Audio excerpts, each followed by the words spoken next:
আসসালামু আলাইকুম ওরহমতুল্লাহি ওবরাকাতু।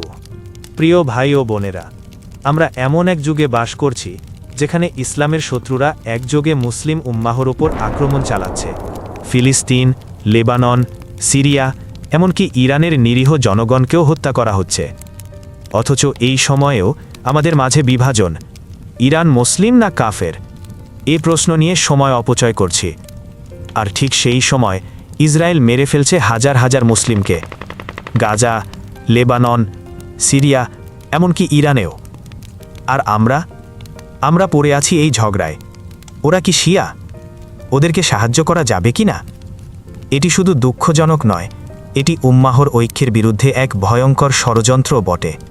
ফিলিস্তিন, লেবানন, সিরিয়া, এমনকি ইরানের নিরীহ জনগণকে হত্যা করা হচ্ছে।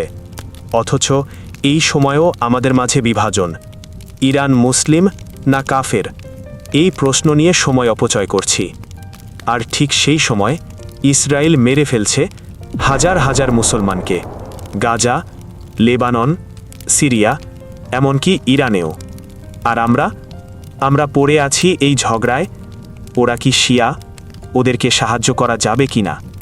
এটি শুধু দুঃখজনক নয়, এটি উম্মাহর ঐক্যের বিরুদ্ধে এক ভয়ঙ্কর ষড়যন্ত্র বটে। আল্লাহ বলেন, নিশ্চয়ই মুমিনগণ পরস্পরের ভাই। সূরা হুজুরাত, আয়াত 10। আমাদের নবী সাল্লাল্লাহু আলাইহি ওয়াসাল্লাম বলেন, এক মুসলিম আরেক মুসলিমের ভাই, সে তার প্রতি জুলুম করে না, তাকে শত্রুর হাতে ছেড়ে দেয় না। বুখারী ও মুসলিম। তাহলে আমার প্রশ্ন হলো, কোনো জাতি বা রাষ্ট্রের মতাদর্শ বা মাযহাব যদি আমাদের পছন্দ নাও হয়, তার মানে কি তাদের নির্যাতনের মুখে একা ছেড়ে দেওয়া জায়েজ হবে? যদি কেউ নামাজ পড়ে, রোজা রাখে, কালেমা পড়ে, শুধু মতের কিছু পার্থক্য আছে বলে আপনি তাকে কাফির বলে ছেড়ে দেবেন শত্রুর হাতে? ইহুদি নাসারারা কিন্তু কাউকে শিয়া বা সুন্নি বলে মারছে না, তারা মারছে মুসলমান বলে। আপনি ফিলিস্তিনের শহীদ শিশুর কপালে তাকিয়ে জিজ্ঞেস করবেন, তুমি শিয়া না সুন্নি? তাদের বিধ্বস্ত মায়ের চোখে তাকিয়ে জিজ্ঞেস করবেন, তোমার মাযহাব কি ছিল? না ভাই, এই প্রশ্নে কোনো বরকত নেই। এই বিভাজন আমাদের শক্তি কেড়ে নিচ্ছে। শত্রুরা আমাদের এক এক করে মারছে, আর আমরা একে অপরকে সন্দেহ করে দূরে সরিয়ে দিচ্ছি। ইরান একটা মুসলিম দেশ, যেখানে বেশিরভাগ মানুষ আল্লাহর একত্বে বিশ্বাস করে, নামাজ পড়ে, রোজা রাখে এবং হজ পালন করে। তাদের মাযহাব শিয়া, যা সুন্নিদের থেকে কিছুটা আলাদা, কিন্তু এর জন্য কাউকে কাফের বলা যায় না। ইসলামী আকিদার ভিন্নতা থাকলেই কারো মুসলমানিত্বকে অস্বীকার করা যায় না।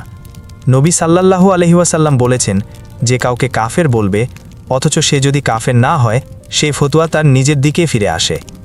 ইমাম নববী বলেছেন, কোনো মুসলিম যদি কালেমা পড়ে, নামাজ রোজা পালন করে, তাহলে তাকে সহজে কাফের বলা যাবে না, যতক্ষণ না সে দ্বীনের মৌলিক বিষয় অস্বীকার করে। ভাই ও বোনেরা, আমরা আল্লাহ নই, কারো অন্তরের অবস্থা আমরা জানি না, তাই সাবধান থাকুন, দায়িত্বশীল হন। ইসরায়েল কোনো মাযহাব দেখে গুলি চালায় না, তারা দেখে মুসলিম পরিচয়। ফিলিস্তিন হোক, লেবানন হোক, সিরিয়া হোক বা ইরান, যেখানে ইসলাম সেখানেই তাদের হামলা। তাদের কাছে শিয়া, সুন্নি, মালিকি সবই এক, অথচ আমরা বিভক্ত হয়ে তাদের কাজকে সহজ করে দিচ্ছি। যখন গাজায় বোমা পড়ে, তখন একজন শিশুর রক্ত দেখে কি আপনি জিজ্ঞেস করেন, ও শিয়া না সুন্নি? আমি বুঝি না, আমাদের এই ফতুয়া সংস্কৃতি আসলে কাদের জন্য উপকারী? ইসরায়েল কি খুশি নয় যখন মুসলিমরা মুসলিমের বিরুদ্ধে কথা বলে? আমাদের করণীয় কি?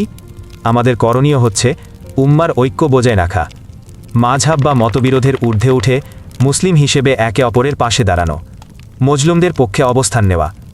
যেই জুলুমের শিকার হোক না কেন, মুসলিম হিসেবে আমাদের দায়িত্ব তাদের পাশে দাঁড়ানো, ইসলামের শত্রুদের মুখোশ উন্মোচন করা, বিভাজনের ফাঁদে পা না দিয়ে ইসলামী সংহতির বার্তা ছড়িয়ে দেওয়া, সচেতনতা বৃদ্ধি করা ও গুজব থেকে বিরত থাকা, বিভ্রান্তিমূলক ভিডিও বা বক্তব্যের ভিত্তিতে কাউকে কাফের বলা থেকে বিরত থাকা।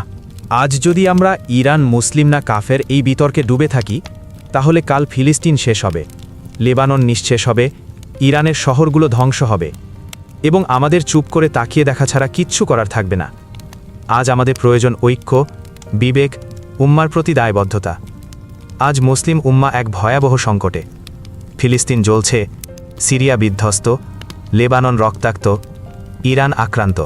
এখন দরকার এক হওয়া, পাশে দাঁড়ানো, সাহায্যের হাত বাড়ানো। কে শিয়া, কে সুন্নি, এই নিয়ে পড়ে থাকলে কাল আমরাও একে একে হারিয়ে যাব। আসুন বিভক্ত না হয়ে উম্মার পক্ষে দাঁড়াই, জুলুমের বিরুদ্ধে রুখে দাঁড়াই, আল্লাহর সন্তুষ্টির জন্য সত্যের পাশে থাকি। আল্লাহ আমাদের সবাইকে সত্য বোঝার তৌফিক দান করুন এবং উম্মার দুঃখ কষ্টে সাড়া দেওয়ার হিম্মত দিন।